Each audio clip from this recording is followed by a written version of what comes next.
Hi, it's Professor Marsh, and this is Business Management, Principles of Management, Fall 2021, Newberry College, and BUA 260A. And we're moving on now to Unit 4. Unit 4 is Chapter 4 in the 10th edition. It's also Chapter 2 in the 11th edition. With the updating of a few examples, the two editions are nearly identical. And the learning outcomes presented on this slide are identical in all respects. Uh, Unit 4 is the manager as a decision maker. So this is all about the decision making process that modern managers make today and how you can approach making those decisions. And we'll present three approaches that managers can use to make decisions. We'll also look at the types of decisions and conditions that managers face. We'll discuss group decision making, and we'll look at some current issues and events. So, how managers make decisions. The decision making process is a set of 8 steps that include identifying the problem, selecting a solution, and evaluating the effectiveness of the solution. A problem can be defined as a discrepancy between an existing state and a desired state of affairs. You could also think of it as an opportunity. This is the ideal decision making process. Too many managers ignore this ideal, rational, and accountable process, and it's nice to be systematic about making decisions when you have the opportunity to do so, and as long as it doesn't stifle the creativity that you might need to use in coming up with a solution that hasn't been tried before. Sorry, I can't get my screen quite right. A good decision should be judged by the process used, not the results achieved.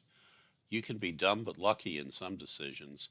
Conversely, you can also make a great decision, but factors outside your control can adversely affect the outcome of the decision. Sometimes you're searching for just the least worst result. So here's the ideal decision making process as presented in your book, and these are the 8 steps. I'm not going to number them with my fingers, but you can see them in the book. Number 1 is identify the problem. Number 2, identify the decision criteria. Number 3, allocate the weights to the criteria. 4, develop alternatives. 5, analyze the alternatives. 6, select the alternative, what you might call the decision. Implement the decision, and then evaluate the effectiveness of the decision. Go back and hold yourself accountable. And if you become a manager, you will want to return to this process time and time again for the rest of your career, whether you're a store manager at the Gap or President of the United States. Applying the decision making process. These are pages 66 to 70 in the 11th edition and pages 92 to 95 in the 10th edition. Uh, there's a car buying example, which I love because we actually went through a process similar to this when we bought a car for my daughter Christy. We did something quite similar to what the book does, but we narrowed down the market to a certain style of automobile first. We only wanted to look at our large SUVs for our daughter because we wanted to make sure that if there was an accident, that she wouldn't come out second best, and wanted to make sure that it was large and safe. However, her decision criteria included things like comfy armrests and can I see out of it. So sometimes the various factors are hard to weight, but some of them might be categorical imperatives based on who the decision maker really is. But you have to select and weigh the decision criteria. That's the relevant factors in the decision. And if you can't calculate weights, consider the Franklin approach. Benjamin Franklin was famous in his autobiography for suggesting a decision making process, just a simple decision making process. And basically, what he said was put a line down the center of the page, which I'm doing in red on this page, and put all the pros, all the factors in favor of making the decision on one side and all the cons on the other side, just sort of like this. If you can see, this pros on one side, over here on this side, on the, I guess on my right, and on my left, all the cons. So uh, that's the Ben Franklin approach, and that is used quite often by managers, especially in situations in which uh, you can't really calculate weights. So you just list everything good about one decision, everything bad about it, and try to make up your mind. And you know what happens is it's kind of like the same psychological effect of, if you've ever seen one of those Ouija boards where you put your hand on a little heart in the middle and then it goes over, magically goes over the answers to the questions that you ask it. Psychologically you're guiding it, and the Ben Franklin approach oftentimes you list a lot more factors on the side of the decision that you want to make. You might even be creative in doing that. So that's maybe one of the weaknesses with that approach. If you can calculate weights, and particularly if you've got a lot of metrics involved in the decision, if it involves sales or marketing or finance or other areas of business production in which there are um, you know, weights that you can calculate and metrics you can calculate, oftentimes that gives you a more uh, perhaps relevant and statistically significant decision. Then you implement the decision. You put the decision into action. And the last step is to evaluate, was the problem resolved in the desired way? Did the decision that you make work? Or, what was the outcome? Now, there are many common errors, and the book goes into great detail talking about many of the common errors. One is overconfidence bias, another is immediate gratification bias, the anchoring effect, selective perception bias, confirmation bias, framing bias, availability bias, and there's 6 more. Also, watch out for too many heuristics. Those are rules of thumb substituting for objective measurable metrics. This is good stuff. I like this chapter. I think this is one of the more valuable ones that you'll have in this course. 3 approaches that managers can use to make decisions. This is part 1. Decision making is the essence of management. That's one of the great quotes about management that's on page 71 in the 11th edition and page 96 in the 10th edition. Decision making is the essence of management. That's it. Buck stops somewhere. It stops with the manager. See Exhibit 2-6 or 4-6, depending on what edition you're using, decisions managers may make. And it gives you good examples of decisions that are made in planning, organizing, leading, and controlling. Managers want to be good decision makers and exhibit good decision making behaviors. They want to appear competent and intelligent to their boss, also to their employees and their customers. And they want to lead by example. They want to influence others who are learning from them to also make good decisions. Okay, so part 2 of 3 approaches managers can use to make decisions. One is the rational model. And everybody wants to be rational, right? Logical and consistent decisions to maximize value. The second is bounded rationality. Rational decisions bounded by limited information. You can't process all the information. Now, this isn't just an excuse for bad decision making, or at least don't allow it to be used as an excuse for bad decision making. If you have limited information, at least try to identify some relevant metrics that can help you predict a good outcome. and use that information, even if you don't have access to everything. And obviously, we don't always know what the future is going to bring. So perhaps give yourself some leeway. Sometimes a good decision is to start down one path, knowing that there might be other branches that you have to take when you find to get to the final outcome. Intuition and managerial decision making, making decisions based on the manager's personal experience, intuition, uh, personal feelings, and accumulated judgment. In other words, making decisions by the seat of your pants or by your gut.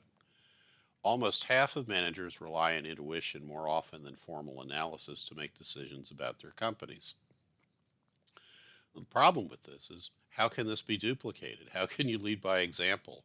How can this be accountable, and how can this be evaluated? So, seat of the pants and intuition based decisions, can be valuable in some cases. I mean, it's a little bit like coaching. Sometimes you just have a feel for how the game's going, and you make a decision that surprises your competitors uh, and gives you a competitive advantage, even though it doesn't seem to be rational or logical.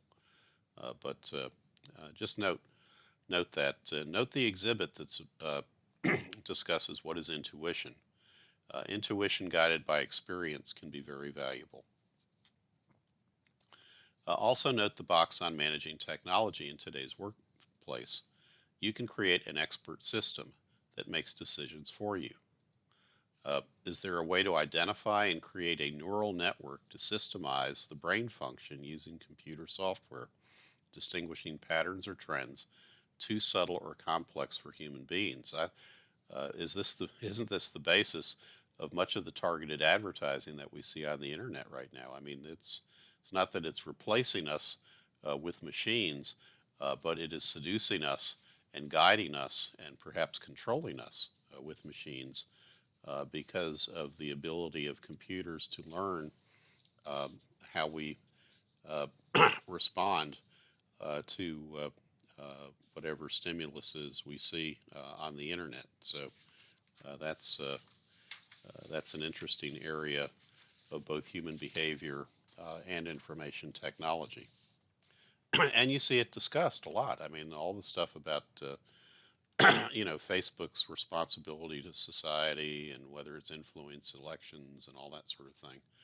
That all deals with that, with that very topic, and the other big tech social media companies as well, and Apple, of course. Types and conditions of decisions for managers. So, what are the types of decisions that we have? Well, there are three types.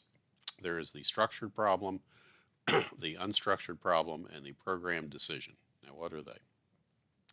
The structured problem is straightforward, familiar, and an easily defined problem. An unstructured problem is something that's new, unusual, and one for which information is either ambiguous or incomplete. And you see examples of both of those in your materials, and I'll refer you to them. I don't need to repeat them. A program decision is a repetitive decision, and that can be handled by using a routine approach. Decision-making conditions, you can have a condition of certainty, a situation in which decision maker can make accurate decisions because outcomes are known, or you can have one of risk, a situation in which the decision maker is able to estimate the likelihood of certain outcomes, or you can have uncertainty as your condition, a situation in which the decision maker has neither certainty nor reasonable probability estimates available. So neither certainty or the ability to predict with reasonable probability what the estimates, what the outcomes will be. For types of decisions, note the following additional important terms. A procedure is a series of interrelated sequential steps used to respond to a structured problem. Okay, so you have a structured problem. It's straightforward, familiar, easily defined, and you have probably a situation of relative certainty, and you can come up with a procedure that makes that decision. You can have a rule, an explicit statement, which tells employees what can be done and what can't be done. In our ethics class, we talk a lot about ethical rules and codes of conduct. You can have a policy, a guideline for making a decision. A non-programmed decision is a unique and non-recurring problem that requires a custom-made solution. It sounds like the sort of thing that managers make. Note the exhibit about types of problem, types of decisions, and organizational level. The more that the decision is non-programmed, the higher the level in the organization required to analyze and decide. So you're probably going to have top management making your unprogrammed decisions. Now let's look at group decision making. And of course, this is an area in which business and psychology interact quite strongly. The advantages that people identify about group decision making is that you get more complete information. You have a diversity of information and perspectives. You tend to generate more alternatives. There's more brainstorming where people can think outside the box. Maybe you even have some people on your group who live outside the box. Increased acceptance of a solution and increased legitimacy. The disadvantage of group decision making is that it tends to be time consuming. It tends to be dominated by the most vocal minority opinions. And there's ambiguous responsibility. You know, who's responsible if the group makes a bad decision? There's also a pressure to conform, sometimes called groupthink. The guiding of a group,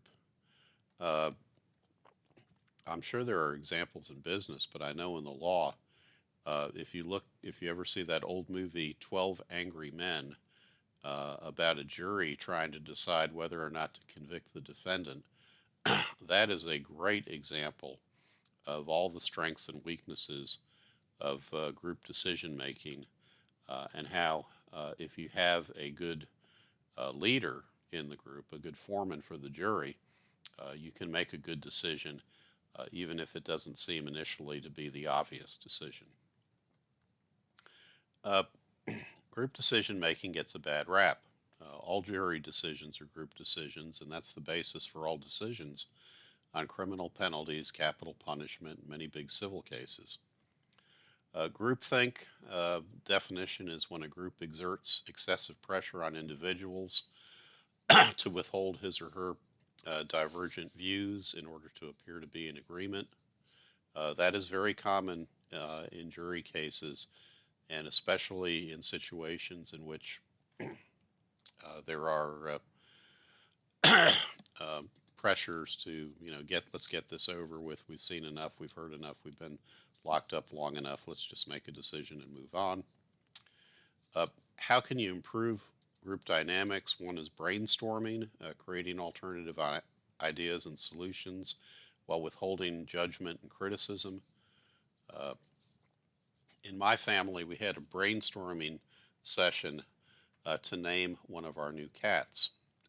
And I suggested the name Margot, and my daughter, the one who bought the car, we bought the car for, she was appalled. She hated the name Margot. So I hope no one watching this is named Margot as any of your names.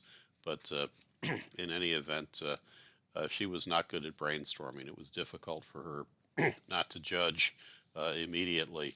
And we did a personality test one time, the 4-factor personality test, and my daughter's scale on judging was the absolute maximum. It was 75 out of 75.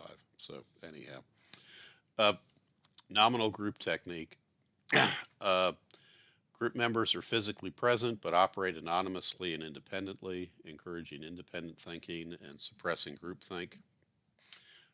Electronic meetings, you can have a type of nominal group technique in which the participants participate by computer linking. And then let's move on to the contemporary decision-making issues facing managers. One of the big issues is national culture. That can affect the risk-taking, consensus requiring, and speed of decisions.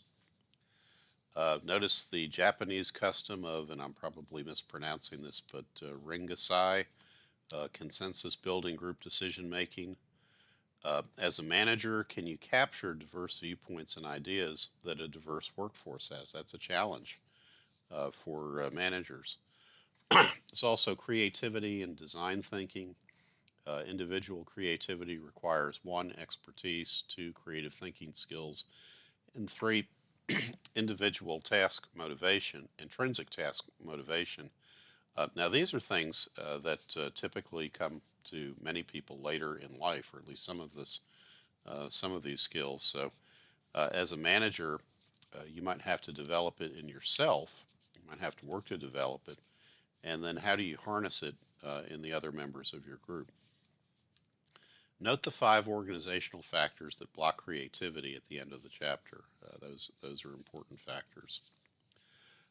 Design thinking, approaching management problems as designers approach design problems. That's another topic that's defined in the book that I think is important. And big data.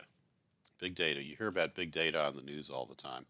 That's the amount of quantifiable information that can be analyzed by highly sophisticated data processing. Look at the examples of Amazon or AutoZone.